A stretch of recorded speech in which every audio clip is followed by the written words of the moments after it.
No mut hei, skipataan. Oot sä kuunnellut ollenkaan? Oi ei se mennyt ihan niin. Eli pääasiassa koulutetaan täällä Helsingissä, mutta webinaarithan ulottuu sitten maan joka kolkkaan. Joko kolkkaan. Otetaan vielä kerran. Millaista lisäarvoa tuottaa se? Skip! Työtä, jota ei sitten helposti huomata.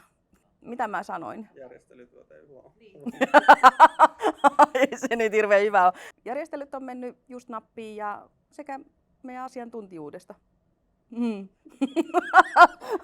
Mun tulee kuuma. Se ei oikein istu siihen. Ei tuohon loppuun tule. Ei. Tuntuu kivalta saada palautetta. Ei. Eli mitähän mä sanoin? Se oli hyvä ja tiivis.